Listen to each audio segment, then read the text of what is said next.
Maybe I need to hit my button there, huh? Sorry about that, VV. We've got another good helper from an intern at the House Media Services Office, this time from Clayton State, isn't that right, today? Well, thank you for helping us out today.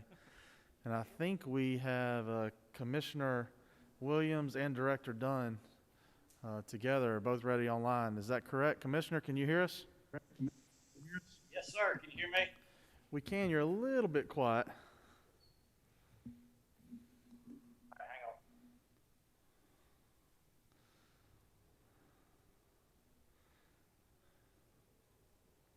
How about now? Yes, sir. Much better. Much better. Commissioner, thanks for joining us, and the floor is yours. Thank you, Mr. Chairman and committee members for inviting me to speak here today. The Department of Natural Resources can be found on pages 232 through 238 of the Governor's Budget Report. We have a few primary changes in our AFY 21 budget I'd like to make you aware of. Under the Departmental Administration section, the entire department is proposed to receive $1 million to replace vehicles. The department, of course, will evaluate its fleet and replace vehicles all across our DNR divisions. And as always, we're very appreciative of this committee and the legislature and the governor for the investment in updating our aging fleet. Next, you'll see under the Georgia Outdoor Stewardship Program header, an increase of $3,430,466. This increase makes the program's trust fund whole in comparison to FY19 collection and meets the law's requirements for allocations. Per the founding legislation that was confirmed in the 2018 statewide constitutional referendum, the state treasurer credits the trust fund 40% of all monies received by the state from the sales and use tax collected by sporting goods stores in the immediately preceding year. In total, the FY21 fund allocation is now $19,430,466 under this recommendation. Since the Georgia Outdoor Stewardship Program is still fairly new, Mr. Chairman, I wanted to give a brief refresher and overview. The Georgia Outdoor Stewardship Program provides annual designated funding to projects that support parks and trails, provide stewardship of conservation land, acquire critical lands for the protection of natural resources, or for the natural resource-based outdoor recreation opportunities. Applicants and recipients of funds may include state agencies, local governments, verified recreation authorities, and nonprofit organizations. We are now in the second grant cycle and looking forward to delivering a new slate of proposed approved projects to the Senate and House Appropriations subcommittees for final confirmation by the end of the month. Wrapping up our altered items in fiscal year 21, amended fiscal year 21 report, DNR's Wildlife Resources Division has budgeted an increase of $493,580 from Lifetime Sportsman's license sales to support the Wildlife Endowment Fund. Now moving along to the FY22 budget, the Department of Natural Resources can be found on pages 233 through 237 of the Governor's Budget Report. Our FY22 budget has even fewer changes than the FY21 budget we just looked at. The primary change is an increase of $4,705,266 to the Georgia Outdoor Stewardship Program. This adjustment will bring the fund's allocation in line with the FY 2020 collections. The final FY 22 total for the fund will be nearly $21 million that will go to support conservation and outdoor recreation across Georgia. The second and final budget change for FY 22 is a $397 increase that will bring the employer retirement contribution into compliance for a couple parks and historic sites employees who are on TRS. Overall, there are very few changes to DNR's mostly flat amended FY 21 and FY 22 budgets. And for this, we are appreciative of the governor and the legislative support of sound fiscal management during such a severe crisis that we're in. While this fiscal year has certainly brought a variety of challenges to the department, we remain committed to our mission of serving and protecting Georgia's natural resources. The pandemic has pushed Georgians and visitors outside to achieve better physical and mental health while still social distancing. This has resulted in record visitation, license sales, reservation sales, and game and fish harvest. We are not seeing a slowdown. In this most different of years, DNR is as essential as ever, if not even more than before, with its expansive demand placed on our services and properties and ultimately our people. 2020 and 2021 so far have been challenging in many ways, but it has not broken the Department of Natural Resources. You can remain confident that your DNR is welcoming and protecting your constituents with professionalism, integrity, and world-class service, even in these darkest of days. Thank you again, Chairman, for inviting me and members of the committee to speak with you and share about the important work of DNR, and I'll now be happy to answer any questions. Thank you, Commissioner. I think may have a question online. Chairman England? No, it's actually here in the room from a member that's afraid to actually ask it, but he made the mistake of mentioning it to me. Mr. Commissioner, Floor Leader Laricchia is excited about the developments and the increase in oyster production on the coast and everything, but him being the avid fisherman that he is, he can't understand why the oysters are not biting his hook. So you might want to have a sidebar conversation with him at some point over the next couple of weeks and explain to him that he may need some different tackle to do that with. I will, Mr. Chairman, and sometimes that member may get the creel limits mixed up. It's a bushel of oysters, not a bushel of fish you can catch each day. It's only well, and as witnessed from some of the pictures that he's been sending me, I think you're probably correct on that. We now have a few questions, Commissioner. Representative Laricchia. Thank you, Mr. Chairman. Commissioner Pat Wilson was talking about and really bragging about what a great job y'all do with our state parks, and I've mentioned this to you before and Walter and others. Y'all do so much that really just goes unseen by the average Georgian and visitor to Georgia. And that coastal area of Brunswick, St. Simons, Jekyll, all the way up to Savannah is just a gem of a resource for this state. You know how much I enjoy going down and fishing and spending time down there, but there's so many of the CRD, Coastal Resource Division, that works hard down there to protect that for us. And we see a lot of friends down there, and from the game wardens through our biologists and others. And so since Chairman England brought that up, I really just want to tell you, on a personal level, not necessarily as a legislator, how much that means to me and the great work y'all do in protecting those fisheries. And I do have pictures to show you how much we enjoy it if you'd like to see them. But thank you, Commissioner, for what you and all your staff do. Well, thank you, Representative Laricchia. And as I sort of said in my initial comments, I can't begin to thank staff enough. When the pandemic first started, we were the only state of our neighbors that really completely stayed open as a department, especially our parks.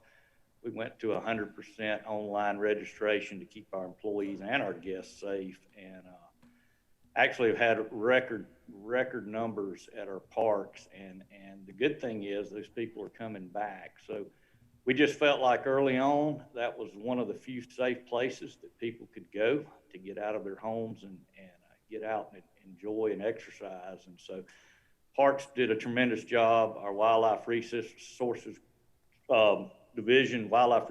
Division has been heavily involved with the relief effort with COVID, with transporting supplies, transporting PPE, filling up hand sanitizer bottles and those kind of things.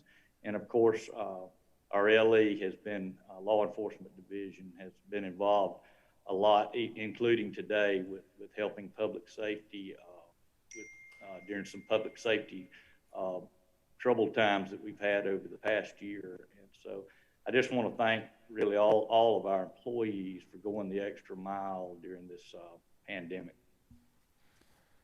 You have a question from Vice Chairman Gooch. Commissioner Williams, thanks for having time to be with us today, and we appreciate all you do and your people at all your different agencies of DNR.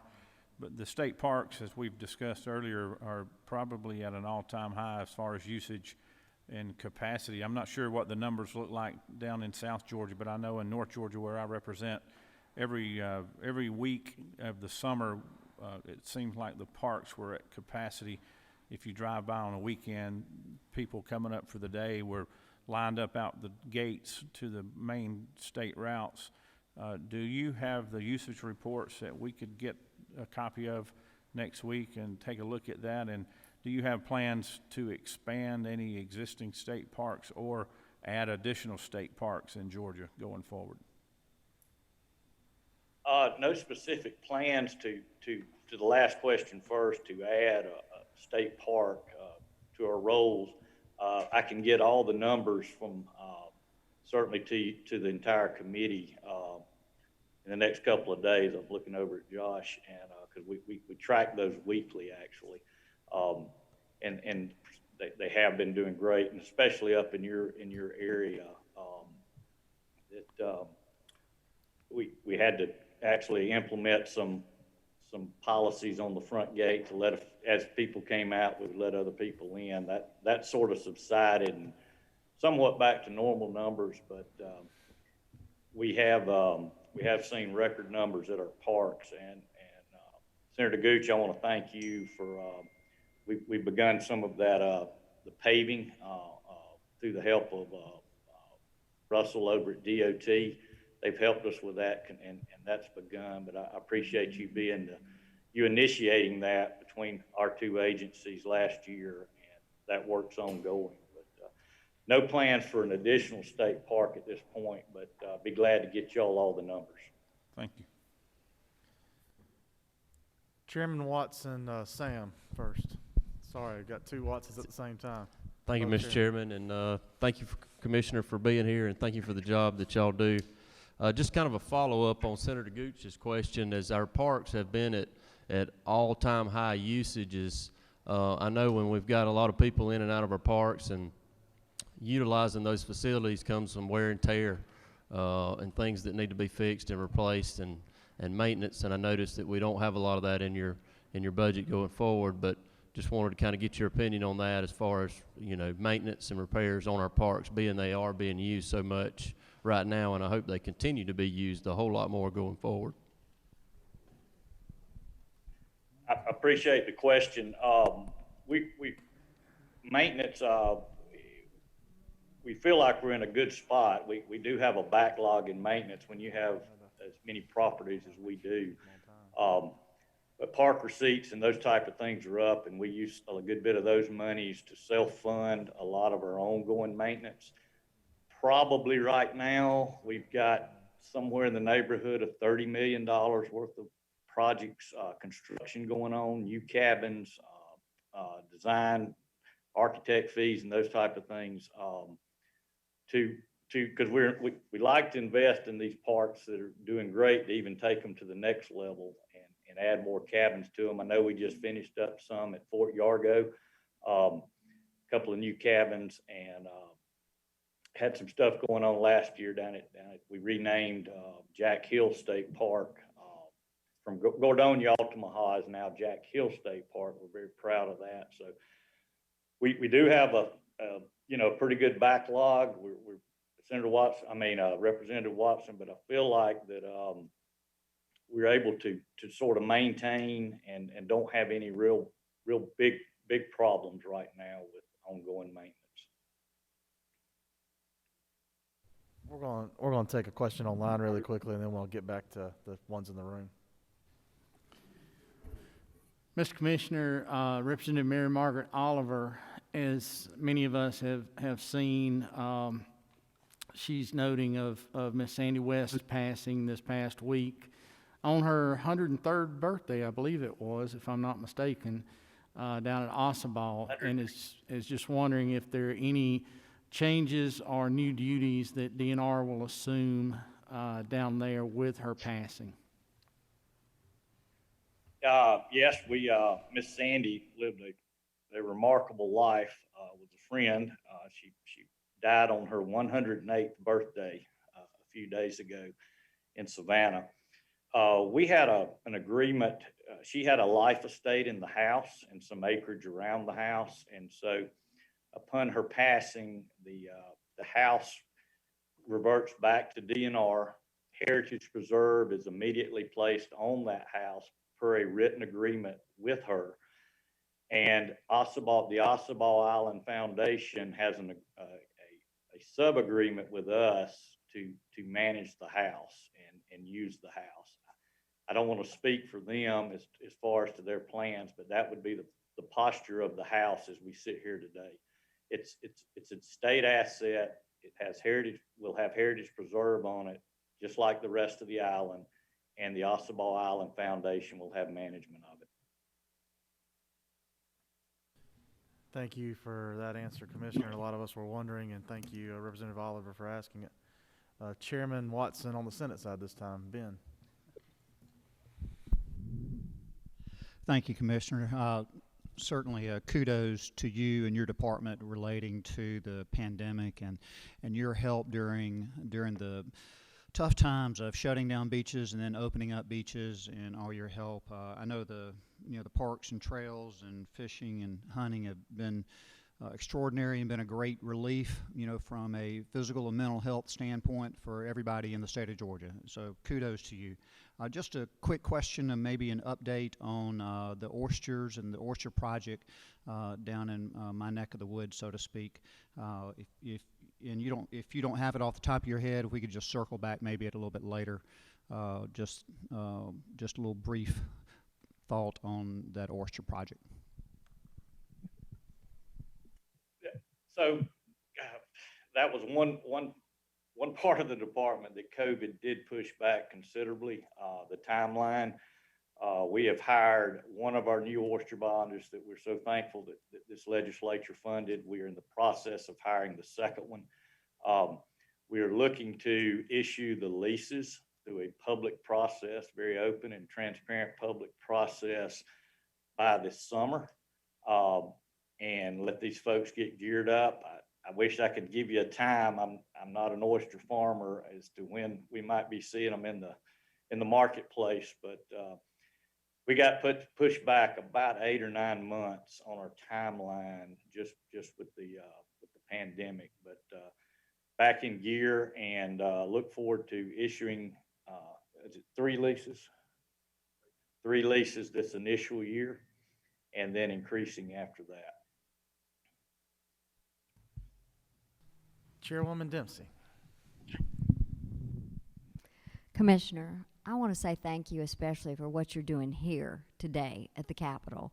When I looked out my window, I saw some of your very faithful employees making sure that we are safe, and it was just good to see that on their backs and to know that you're also helping out in that way. So thank you. Thank you, and I'll pass those comments along, but we've been assisting with State Patrol and Capitol Security for the last week or so. Commissioner Williams, you've exhausted the questions in the room and the ones we had online. Thank you for being here. I believe Director Dunn is also going to present as well. Am I correct, Director Dunn? Yes, sir. Oh, there he is. Thank you again, Commissioner. Thank you, Chairman Tillery. Thank you. Chairman England, members of the House and Senate Appropriations Committee. I'll be brief. EPD has 3 programs under the DNR budget. First program is Environmental Protection, Hazardous Waste Trust Fund, and the Solid Waste Trust Fund. I'll just focus on the changes. 2 changes. First one is in the amended budget. It's one-time funds to replace 26 vehicles and lab equipment. This was originally a request. We assumed that would be part of the FY22 general obligation bonds. Instead, it was put in the cash budget. Of that $2.5 million, $612,000 is devoted to fleet replacement. We have 208 vehicles in the EPD fleet. The average age is about 9 years old. Nearly half the vehicles in our fleet are eligible for replacement based upon DOAS's replacement methodology. The 26 vehicles we've identified for replacement with the $612,000 all have mileage above 100,000 and are over 10 years old. The remaining portion of the $2.5 million is roughly $1.9 million for lab equipment.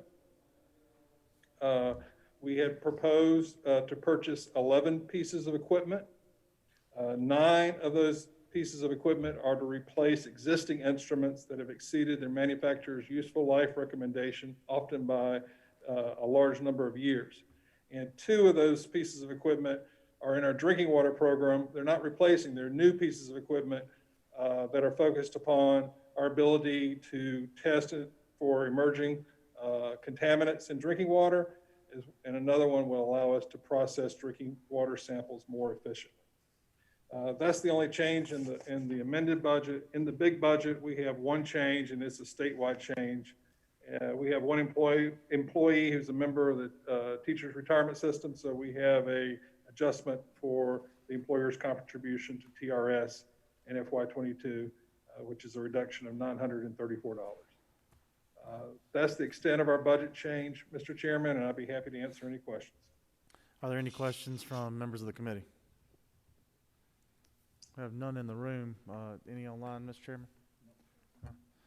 Director Dunn, you've done a sufficient job and answered any questions before we could ask them. So, thank you very much. I appreciate it. thank you. Have a good afternoon. Let's see. We're, again, 15 minutes ahead of time. No, Commissioner Dozier is in the hallway. Actually, we've already got him in the room. Commissioner Dozier, if you'd like to go ahead and come up to the podium, we'll go ahead and let you start early if you'd like.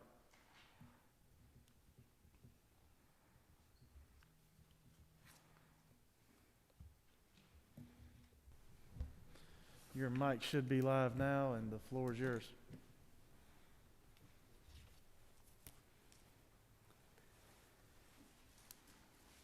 Mr. Chairman and committee, thank you for the opportunity today to truly come in and spend a few minutes bragging on TCSG and the state and what efforts our fine presidents and our state board have done, as well as to share the governor's budget recommendation and obviously attempt to answer any questions anybody may have today. I do hate to start on a somber note, but I feel compelled to share. I know many folks that are either on the call today or in this committee are friends with a wonderful state board member of ours that passed away this morning, and that was Miss Dinah Wayne. She's from the Gainesville area and unfortunately succumbed to COVID complications early this morning. Great board member and somebody we're going to miss. Did want to share that, and if you would lift up her husband Alan and her family in the days and months coming, that would be appreciated by us. As we look at the presentation today, it's just a great opportunity to truly talk about what our, if you'll go to the next slide, I apologize, what our mission is. And I think a lot of times when you look at TCSG, we get caught up in our different silos, and I'll talk about those silos in a minute. But the goal of each one of these areas is that they truly come together and break down that silo and work toward a competitive workforce for Georgia. And that's something we're very proud of. Although we're 5 divisions, we're really one with a singular goal to make sure our industry and our communities have the workforce needs that are out there. Next slide, please. When you see us, we are a statewide approach. We have 22 colleges with 88 campuses. Next slide.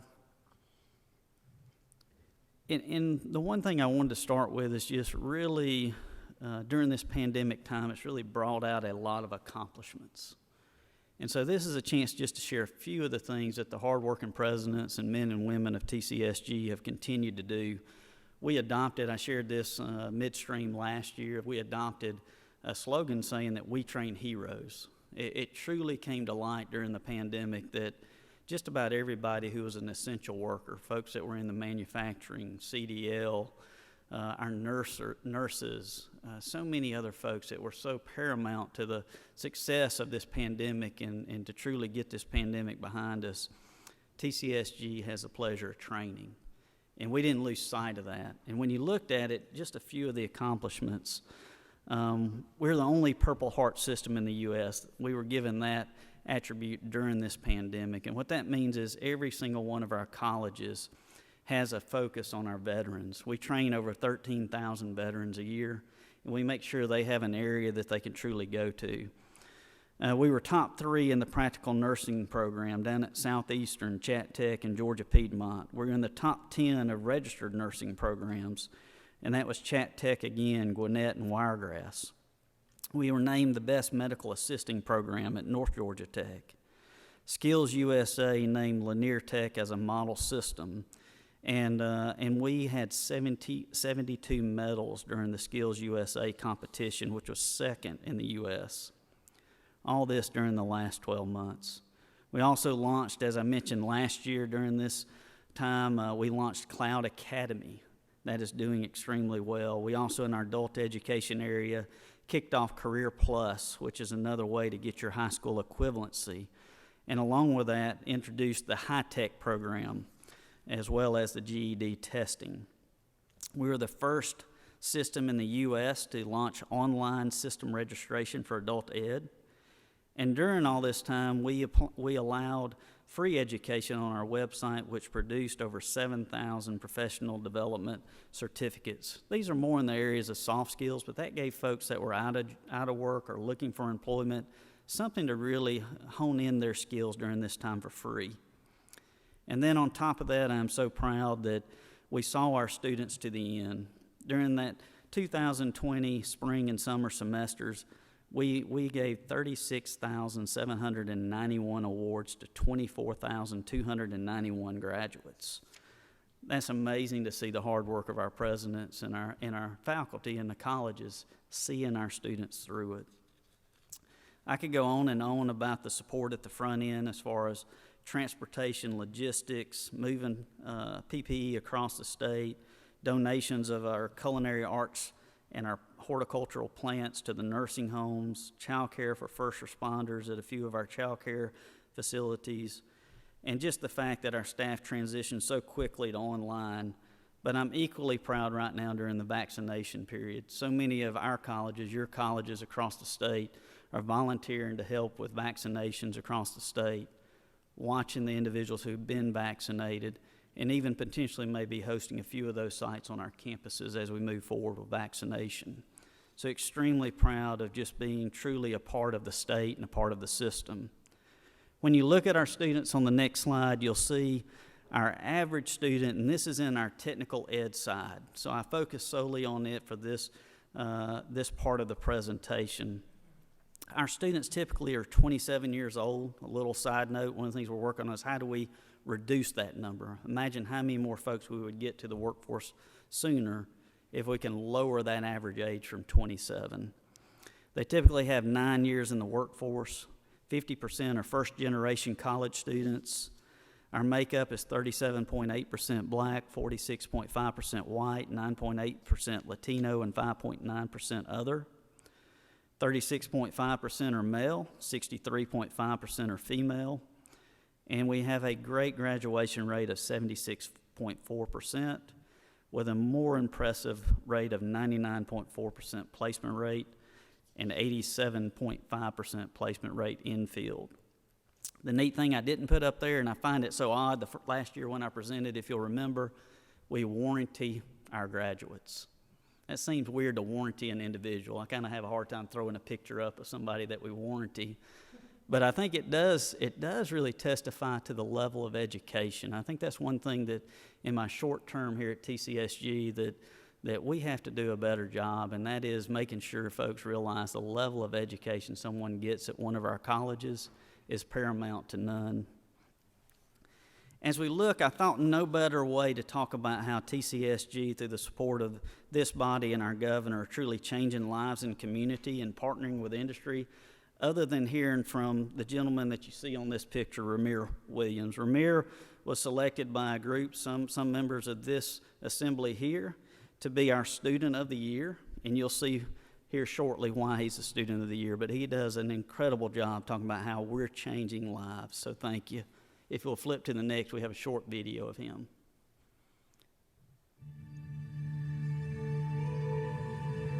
My name is Ramir Williams, and I am a design and media student from Augusta Technical College. Now, I wouldn't say I chose technical education, rather, technical education chose me, like karma. I'd like to tell you about a student that I met one day while I was in my instructor's office. I was in Miss Rowe's office because we were having a coming to Rowe moment. Now, this moment, it's where her truth and your truth come together as one. It's about that close to a coming to Jesus moment. At the beginning of my college career, we had a difference in opinion on how a design student, or rather any student, should conduct themselves. I called her a very terrible name, but she said it's because I didn't enjoy her undivided attention in class. She told me I could return after I apologized, and a week later, I did, and we began again. Anyway, while I was in her office, I met a young man, and he was the oldest of 13 children. Both of his parents are incarcerated. He and his siblings have been scattered throughout foster care for the last 15 years. He's been on his own since he was 17. He's known hunger, and he's known homelessness. He was very angry and blamed everybody else for his problems. And the only thing, and I mean the only thing, he had going for himself was his love of art and design.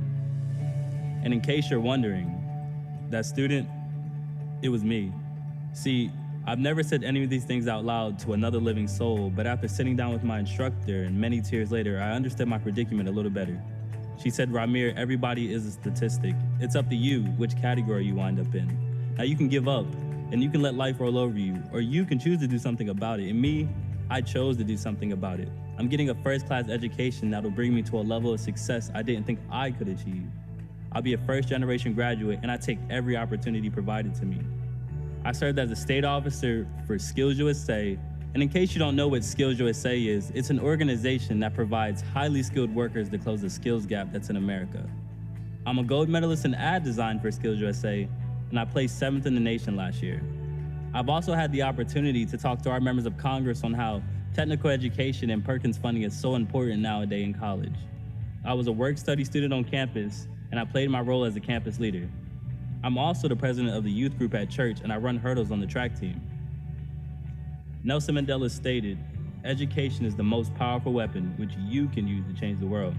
Accessible and affordable, technical education has brought me a level of success I didn't think I could achieve. I had an internship that turned into a job due to my instructor's relationship in industry. And get this, the guy who gave me the internship, he's an alumnus from our program. So he expected me to be prepared to work as soon as I walked in the door.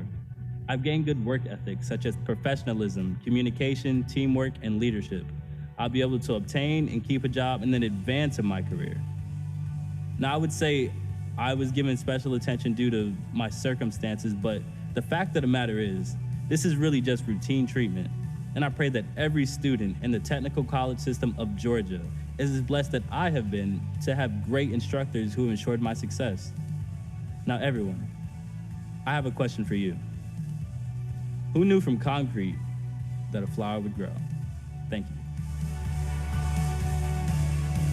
Ramir is just one example of what this body, excuse me, and the governor and our presidents are doing out there across our state. It's just amazing when you meet these young men and women. Excuse me. When you look at it, we're serving 320,000 Ramir Williams. And when you look across the different segments, the majority of those students are in our technical ed, that 143, the dark blue or the light blue. You look down and around, our adult population is at 40,000, our adult learner. We served about 98,000 in economic development, which is that specialized industry training, that short, non-credentialed, skills-based type training. Served over 18,000 in the yellow for Quick Start, over 60 different companies that we'll show you shortly. And then in our workforce development, we were able to serve 19,000 individuals through the WIOA grant and other partnerships. And obviously others are trained outside of TCSG when you look at the administration of the WIOA grant. In total, that 320,000 is truly the mark that you guys are making on our communities. and we're truly not doing it in a solo environment. When you look at adult education, the pathways into technical ed and beyond goes on. We've recently, with the focus on healthcare, CNA has obviously been a shortcoming across the state that we've been trying to see how we can assist. The CNA does not require a high school diploma, so we're able to actually work with our adult learners while they're working on their high school equivalency to also get them into the CNA program. That's one example of how we cut the boundaries of this pie that you're looking at.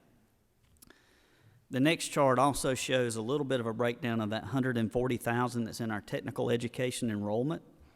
I wanted to look at dual enrollment and traditional. When you look at it, dual enrollment represented 35,000 of those, and traditional students represented 108,000.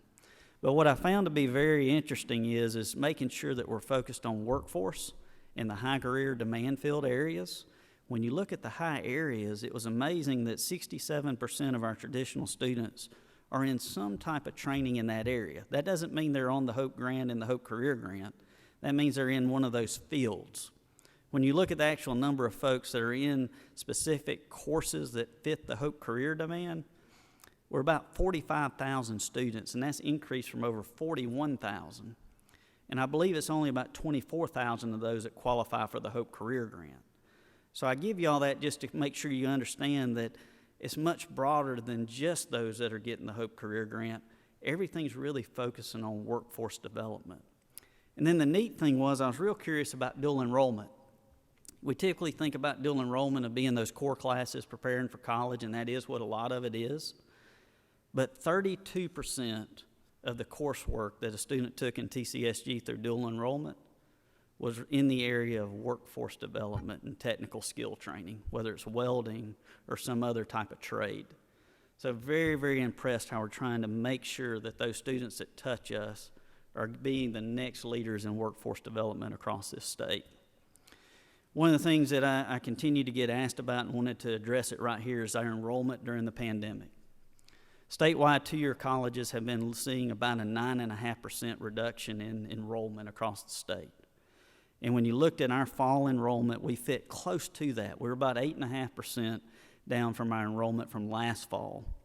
But when you break that down between dual enrollment and traditional, our dual enrollment was down 19.5%, where our traditional student was down 4.7%.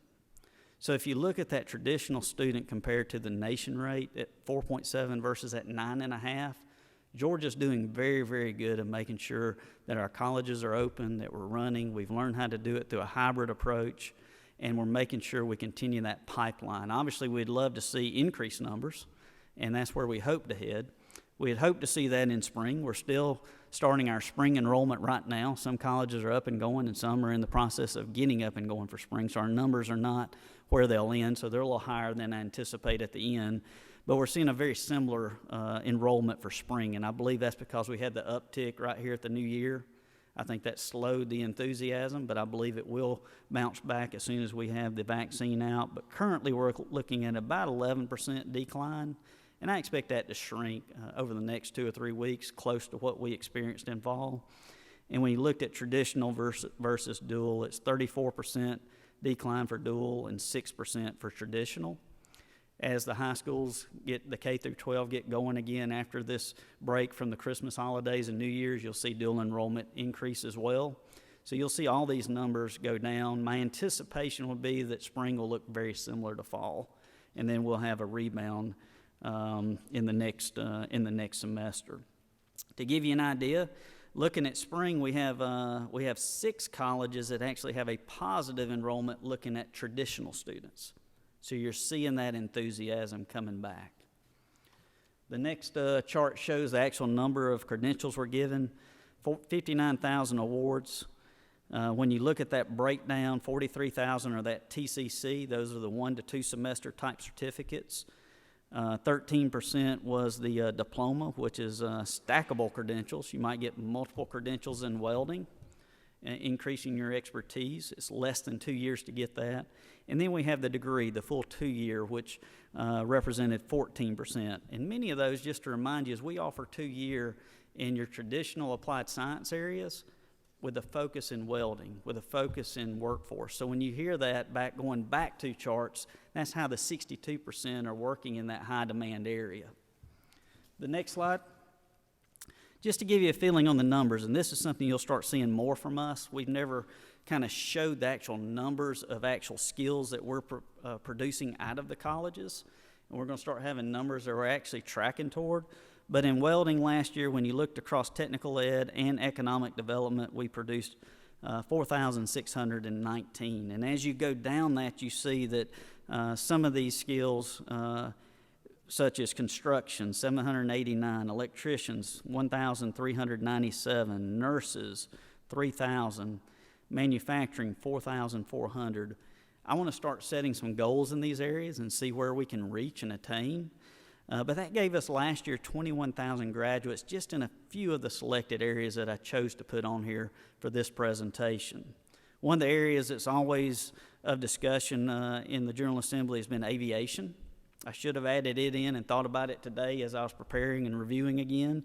Just to give you an idea around aviation, in 2018 we had 660 enrolled students with 428. In 2019 that increased to 775 enrolled and 525 awards. And then last year, 2020, we had 947 enrolled with 629 awards. So the areas that we all are looking and seeing and hearing from industry that needs is a priority by TCSG and something we focus on. Moving on, I think the area that I heard Pat's presentation to you guys about marketing. I think we've got a great marketing campaign. It's something that was there before I got here, and it's called Succeed Sooner. Really advertises that it's affordable. As you know, it's $100 per credit hour. For a semester, the max cost without any type of HOPE or Pell or anything would be around $1,200 for 12 credit hours. Obviously, we have so many opportunities with the HOPE Career Grant in the 17 areas that are free tuition. So there's a lot of opportunities for it to be affordable. We hadn't spent a lot of time advertising how good of jobs you can get when you come to the technical college system of Georgia. And so once again, this is just kind of a splattering of positions, but aviation maintenance, you can come out making $69,000. CDL drivers, 33. Sonography, 61. It just goes on and on and on. There's so many jobs that individuals can get after attending TCSG that are well paid and can be life-changing for them, their community, and their family. We're going to start focusing a little more on that so we can make sure the message is getting out there. The next slide gives you a quick look at our adult education, and hopefully this year you'll meet Miss Hannah Hadley. She is our Eagle Winner of the Year, our Adult Student of the Year. Miss Hannah is so impressive from Wiregrass Technology. But just to give you an idea, we have 453 sites. Obviously, we do some of those at the TCSG campuses and some are outsourced. We had 6,271 graduates with 40,000 enrolled. This has been a tough population during the pandemic. We need this area to increase, and we believe as the vaccine comes out, you'll see it. Just to give you an idea, we'd really like to see about 600 to 700 graduates per month. We'd like to see that number to be about 10,000 graduates. That's where we've hit in the past. And what we saw is as we got into the months, we started seeing us hit 400, 500 as the site started coming back up and feeling more comfortable on teaching our adult learner. And then in January, when we had the numbers hit again, you saw the numbers creep back down. And so this area, without a doubt, is going to actually increase very rapidly as the vaccine gets out and we have a comfort. Some of the neat things in adult education, I mentioned them already, first in the nation to have an online registration system. First time we've had online education through Blackboard. We've increased the high school equivalency by not only offering the GED, but offering the high-set testing as well as Career Plus. And then we're also looking at skills training. Next slide is our quick start, real quickly. Something that really love our partnership with the Department of Economic Development and Commissioner Pat Wilson and his regional reps. The great thing about that is we really believe we're helping with the sale of Georgia and bringing companies here and the product that we provide. But the greater thing that I love is the handoff to the colleges. As Quick Start prepares and helps our new companies that come in, it's become a seamless handoff to our local colleges to continue that effort. The next area is something that we've shared with you before, and that's the USDOL Dislocated Worker Grant. As you know, TCSG is over the Governor's Office of Workforce Development, which administers the WIOA grant. That grant, because of Georgia's unemployment rate being so great over the years, has slowly gone down. The distribution of monies to states are based on their unemployment rate. To give you an idea, in FY19, the state was given about $90.8 million. We just got for FY22 the notice on the distribution of being around $70 million.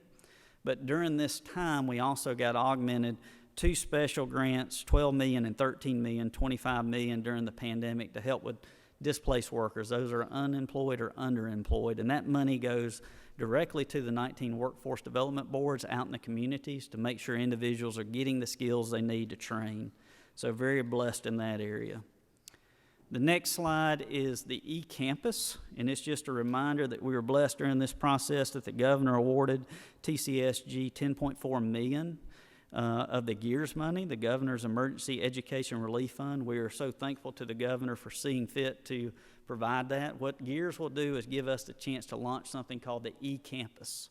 eCampus will give us a statewide platform for online education, but more importantly, it'll give us a platform to truly maximize our instructors and our courses across the state. So currently there may be an area that does not offer a course because they can't justify the demand.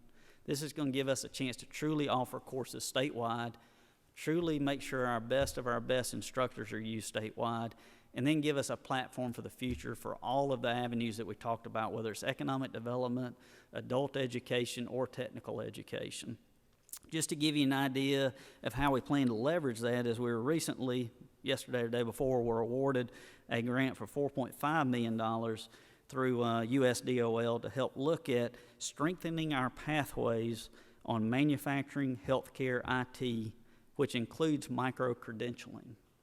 We're going to be able to take the GEARS money and the eCampus, use the money from this grant to help us develop some micro-credentialing, which will get our workforce to the job site quicker and strengthen those pathways. And we're looking forward to how that's really going to merge together and excited about that.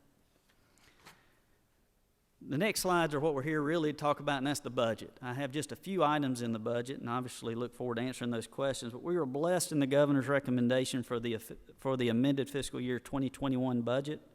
It includes one item, and it's $3,513,691. It is the 1.5% increase in credit hour enrollment related to our formula funding. To give you an idea, that's an increase on top of 2 million credit hours of an additional 29,760 credit hours, to give you an idea of the number of credit hours we actually trained. So that 3.5 million will fund the enrollment growth that we had in the amended cycle. Flipping to the next slide is the big budget, the FY22 recommendation, and we really have 2 items. The second one's broken into 2 different parts, but the first one is a TRS change. As you know, or I believe you know, you've seen that the teacher retirement system is increasing their rate as far as the retirement payment from 19.06 to 19.81 as far as the employer's share of that retirement fund. And so that represents across all programs $764,027. The second change is the formula increase that is moved. It's 2 components that totals up to be $9,598,363. The first of that is just the moving of the supplemental amount of the $3.5 million forward. And then the second part of that is the increase of 1.6% enrollment hour credit growth related to last fiscal year of an additional 32,313 hours, and an increase of 3.55% of square footage, which is tied primarily to the Wiregrass Allied Health Building, the Athens Academic and Agricultural Facility in Elberton, West Georgia's campus in Carrollton, Chattahoochee's Industrial Maintenance Building, the Savannah Effingham Transportation Center, and South Georgia's CDL Training Facility, for a total amount of $6,084,672. So when you add the $6 million to the $3 million, That's where you get the $9,598,363 for the formula funding growth for the fiscal year 2022 budget. The last slide is the capital outlay recommendation, which we feel very blessed. It represents a total of $84.2 million.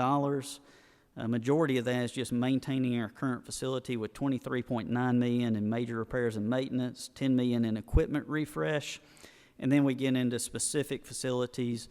$6.2 million for Gwinnett Tech for Building 100 is the furniture and fixtures related to the facility that was funded last year. Last year, that facility was bonded at $34.8 million, and it included our industrial tech labs, our logistics, our HVAC, our computer information systems, our welding. Essentially, 33% of all individuals who go through Gwinnett Tech will go through that new facility, and this is the final stage of funding that facility. The next item is one that we've talked about for a number of years prior to me even joining the TCSG team, and that is the Aviation Training Academy in Chattahoochee Tech College up in Paulding for $26.8 million. The next item is Athens Technical College, the Industrial Systems Tech Building for $13.085 million.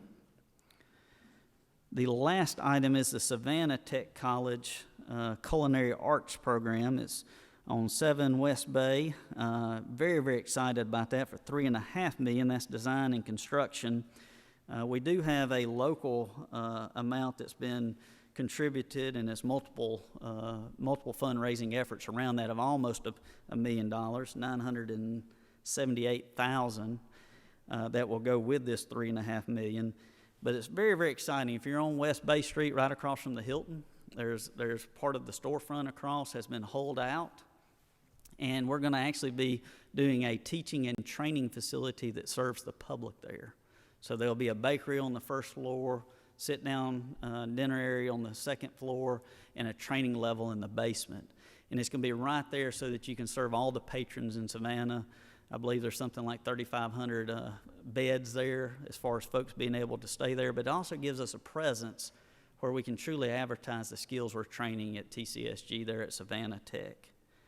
Mr. Chairman, that concludes my presentation. Obviously, I'd be happy to answer any questions anyone may have. Thank you, Commissioner. Thank you for being heavy on the numbers too and walking through those. We appreciate that.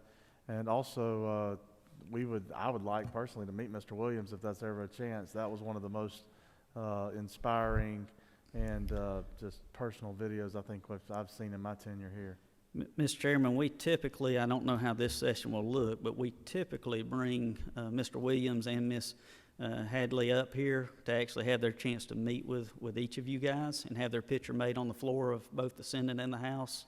So hopefully we'll be able to do that, but if not, we'll make sure you have that opportunity. Thank you for the reminder that while we see a lot of dollar signs, that there are lives behind each one of them, and that was a really good reminder today. Thank you. Of that. The other thing, if I could, we typically bring up our Instructor of the Year, and I should have had a picture of him up here, but he's a big old guy, and I'm scared of him, so I better make sure Mr. Mike Day gets his recognition as well. He's a welding instructor down at Wiregrass Technical College, and just has a heart bigger than anybody you can imagine. Thank you for that little bit of savior for me. You do have a few questions. I think Representative Chokas has the first one. Thank you, Mr. Chairman. Commissioner, I've got kind of two things to ask. Number one, you were talking about the average age of 27, and that's been an issue for years and years. My question is the dual enrollment helping bring down that average age? The 27, Mr. Chokas, did not include dual enrollment, so I pulled it out. If I had included it, I obviously would have dropped it dramatically. The one thing that we need to work on is our retention rate of our dual enrollment students. So one of the things that I'm very proud of is we're getting our dual enrollment students a great taste of technical skill training while they're with us, but we're not retaining a lot of them as far as in our system once they graduate from high school. So that's an area that we're focused on internally and believe that will make a difference, and it will reduce that overall age at some point. Good, thank you. The second question is more COVID related, and that's with the culinary arts program. Hospitality took a big hit. Yes, sir. What are you doing as far as the students? Has enrollment in that program declined? I just would like to hear some of your comments on that. Yeah, great question, and this really applies culinary, but just about all of ours. If you think about cosmetology, you think most of ours is hands-on welding, everything. You have to have some skill set. So we've been blessed that we have some great instructors that figured out how to truly administer as much as they can in a hybrid format as far as online. But we also have some great folks that did some hybrid in-person training. So even during the pandemic, we were able early on to have hybrid labs of 5 or less, where we're bringing folks in to still get that hands-on training, almost one-on-one training, so that we didn't have any major issues. And knock on something, we have not had any major issues, thank goodness. So it just reinforces to me the work that our colleges and our instructors and our students are doing to make sure they stay in that training. Speaking of those different programs and looking, we are seeing during this time with the enrollment dip that it is due to folks still being a little concerned with coming back. Prior to the pandemic, about 30% of our classes were online and 70% were in person. Post-pandemic, it's reverse. It's 70 online and 30% in person. Some of that is because we've done the hybrid and we're able to manage still the same type training through a virtual environment, but some of it is folks just aren't ready to come back on campus yet.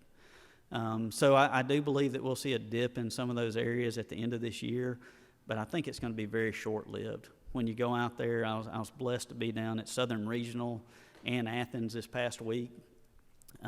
It's great to see students on our campus taking it serious. As always, I have to restate that. But at the same time, I didn't see that last semester. And so we're moving in the right direction, and I truly believe you're going to see those numbers tick back up as soon as we get past this current semester. Thank you. Yeah. Pro Tem Miller. Thank you, Mr. Chairman. As you pointed out a few moments ago, when we sit in these meetings, we see dollar signs, but you point out that behind those dollar signs are lives. Yeah. And I want to thank you for the job y'all are doing in our technical colleges, and thank you for a very thorough and informative presentation. You brought the student of the year, the instructor of the year, but thank you for equipping the people that you're serving to be productive and contribute to our communities and our state. And we are very blessed to have you in this role, and very blessed for our technical colleges. Thank you very much. Thank you.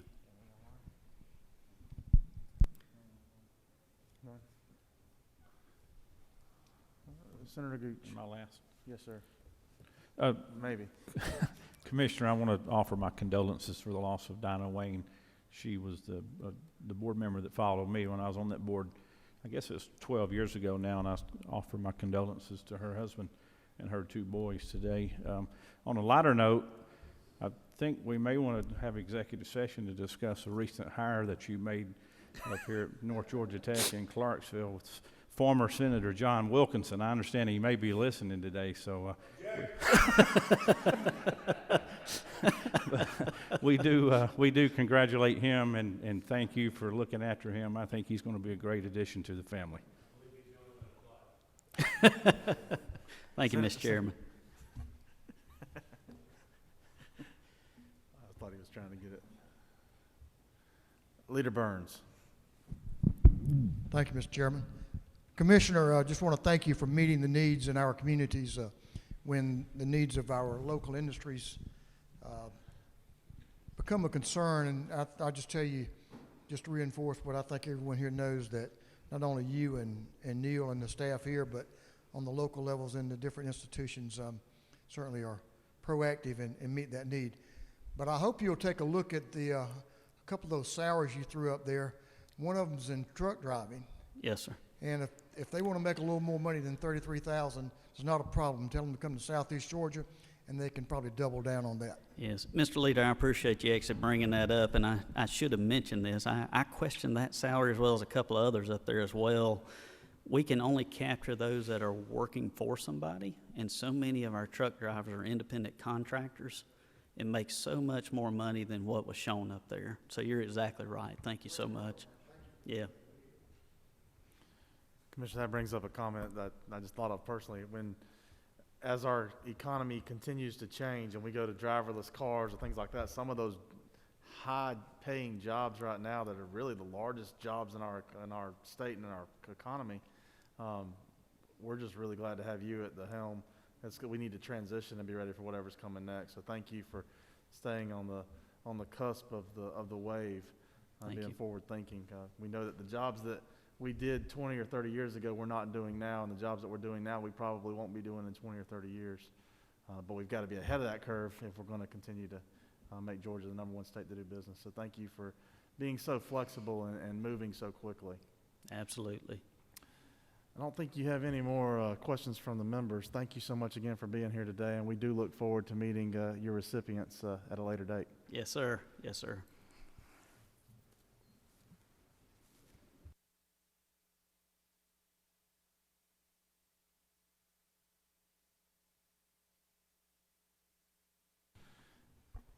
I think our next presenter, Ms. Pope, I think you've already logged on, and if you want to go ahead and begin, we'd love to have you start. Thank you. Good afternoon. On behalf of the Georgia State Finance and Investment Commission, which we often shorten to the Commission or GSFIC, it is my pleasure to be here today. I acknowledge that you've had 2 full days of budget hearings and that you get to adjourn after this session. So I'll do my best to end your day well. I've been having some mic problems, so let me know if you have any issues hearing me. So Chairman England, Chairman Tillery, and members of the Joint Appropriations Committee, we thank you for your leadership and for the work this committee does in crafting and passing a structurally balanced budget, which is essential for the state's favorable credit rating. Although I have the honor of presenting Lee McElhannon, GSFIC's Director of Bond Finance, deserves much of the credit for the preparation of the state's annual debt plan. The link to the updated plan is provided on this slide, along with our contact information. And our main goal with this presentation really is to provide our commitment to be of service to you. Next slide, please. So I have been with GSFIC since 1998, and during the entire time, the leadership of the members of the Commission, the General Assembly, and the executive branch have consistently been strong advocates of doing what it takes during the good times and also the not so good times to maintain the state's well-deserved AAA ratings from each of the 3 major credit rating agencies. Since we do not have a money tree and instead need to go to the capital markets to meet the state's funding needs for capital projects, we are very appreciative of your commitment to a balanced budget, as well as conservative and strategic debt management to invest in infrastructure. That certainly makes our job easier when we work with the rating agencies on the state's general obligation bond issues. Next slide, please. There have been considerable adjustments by the rating agencies to state debt ratings and outlooks in response to the pandemic. A total of 17 states have had downgrades to either ratings or outlook changes since March 2020. The comments on this slide help show why Georgia has maintained its AAA ratings with a stable outlook. Main reasons are due to the state's conservative fiscal management and actions taken to address budgetary challenges head on instead of kicking the can down the road. So again, thank you. Next slide, please. As Dr. Dorfman shared yesterday, we do, however, face some challenges. So what are the key things your leadership can do to keep our AAA rating? Continue efforts to grow Georgia's economy, avoid temporary one-time fixes when balancing the budget, support conservative revenue estimates to help increase the likelihood of maintaining or adding to the state's rainy day fund, fully fund additional amounts required for the annual required contributions to ERS and TRS, and continue to look for ways to reduce costs associated with employee health care and keep our borrowing costs or our borrowing for capital projects moderate. Next slide, please. This slide provides a quick overview of the bond process. As you all know, the budget process begins with agencies like TCSG, that was just before me, making their case for funding needs, and the governor providing his budget recommendation. The final decision to issue bonds for capital projects begins here with their deliberations around the bond package. The passage of the Appropriations Act provides us with what is available to be sold.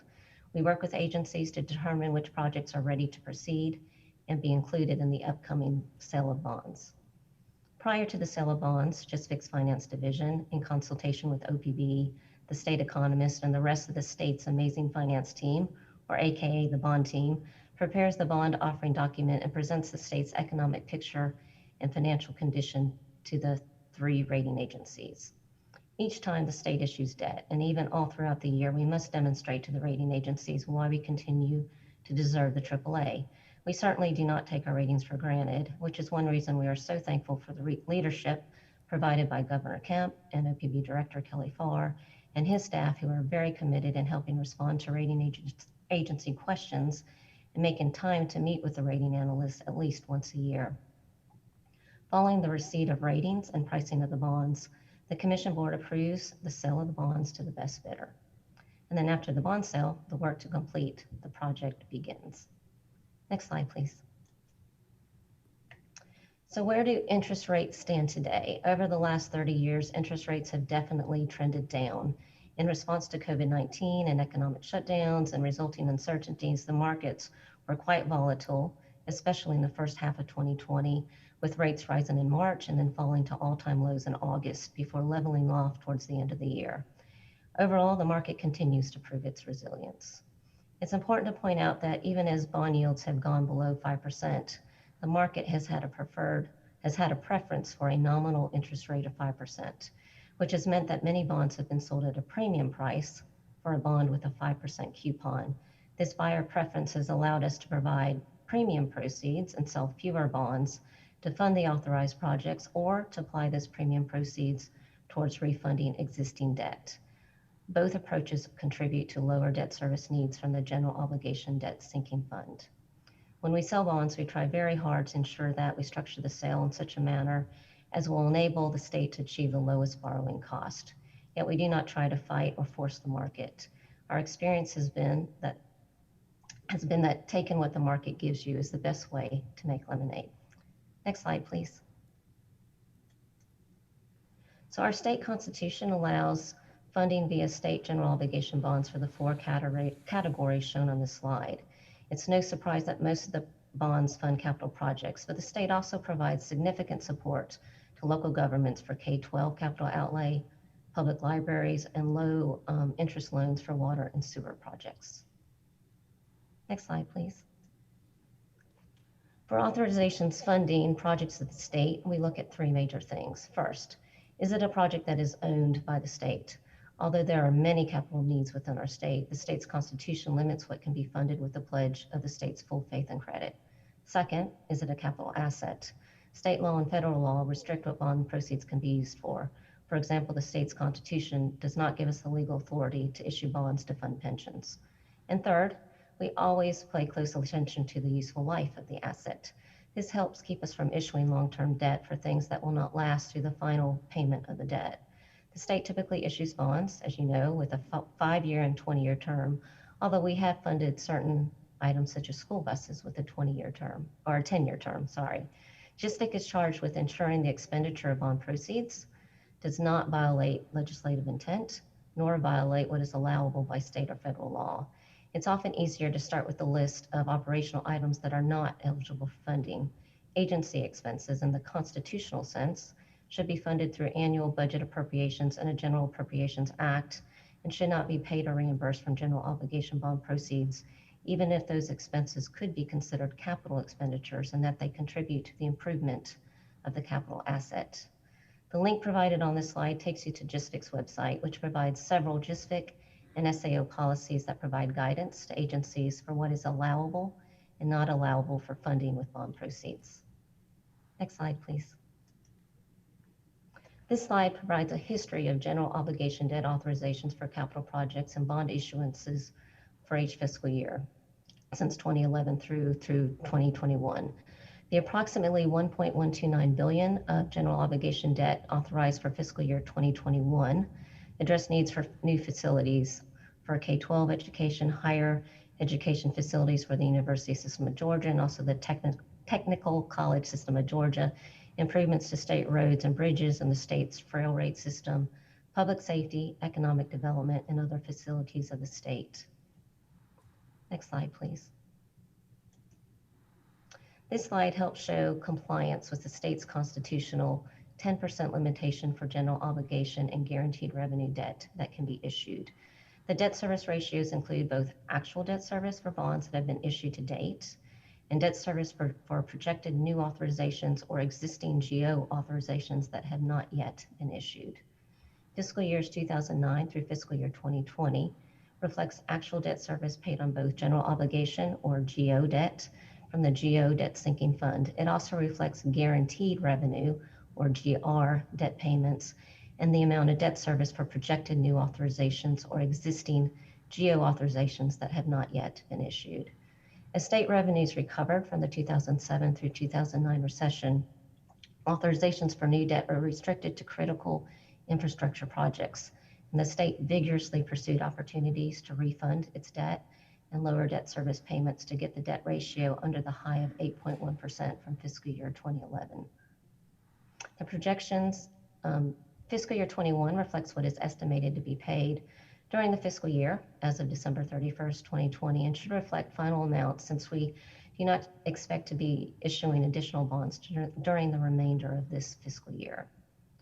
The projections include the planning level for new general obligation debt authorizations of approximately $985 million for fiscal year 2022 and $950 million per year thereafter.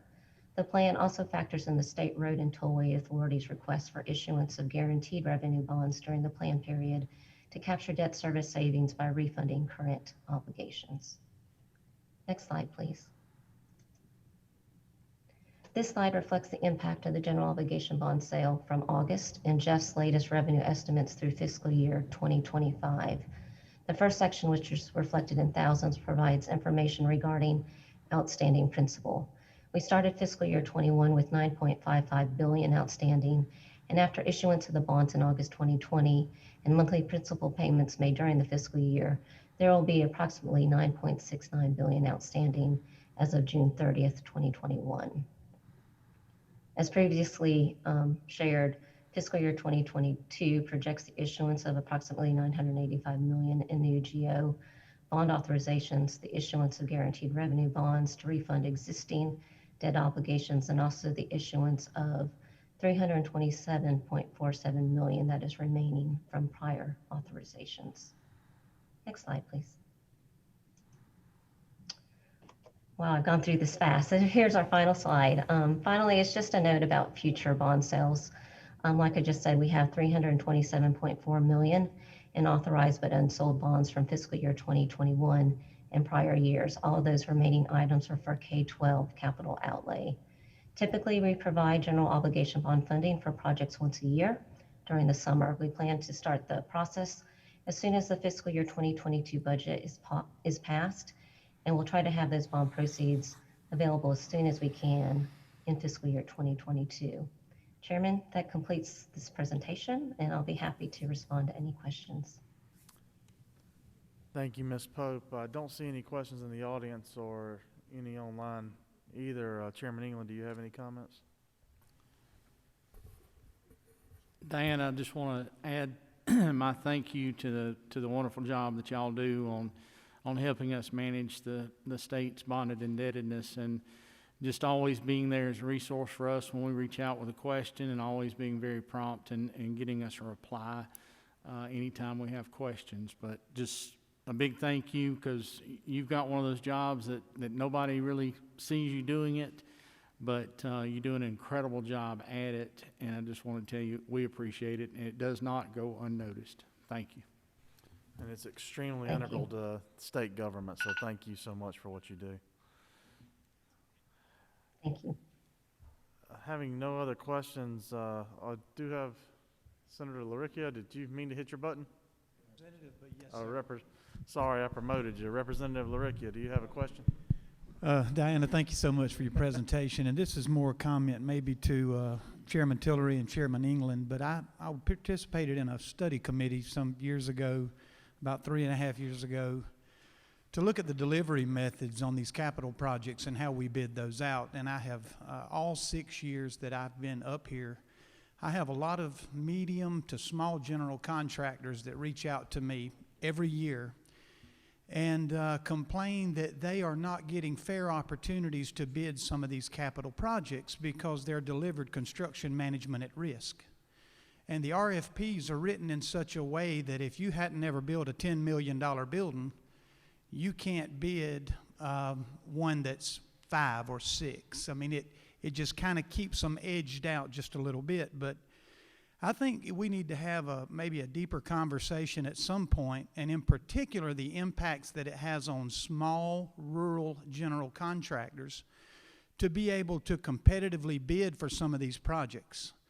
I've brought it to different people's attention over the years, and I just, and maybe it's me, but just can't seem to get good enough answers for the contractors in rural South Georgia to answer for them why they can't build some of the buildings at South Georgia State College or some of our technical college campuses, or even for our school systems, because about 75% of those are delivered construction management at risk versus design bid build, which is more of a competitive bid process for those small contractors. So that's my few minutes there. I appreciate your presentation, but I would like for us to maybe at some point have a deeper discussion about that, because all of the general contractors in my area are small, you know, and they want to figure out how to be able to bid and participate in more of that work. Thank you so much. Thank you, and thank you for your comment. You're getting a little bit out of my wheelhouse. You know, I provide the funding, and then our construction side actually works on those projects. I do know that, you know, rural Georgia is definitely a strategic area. And I think with the $25 million that was passed in last year's appropriations bill for MMR was to kind of help with that. But I will definitely take this and agree that there will be some conversations on that, because it is important. You've got one additional question from Senator Gooch. Ms. Pope, could you flip back to your last slide, please, that has the table with the authorizations and the issued bonds?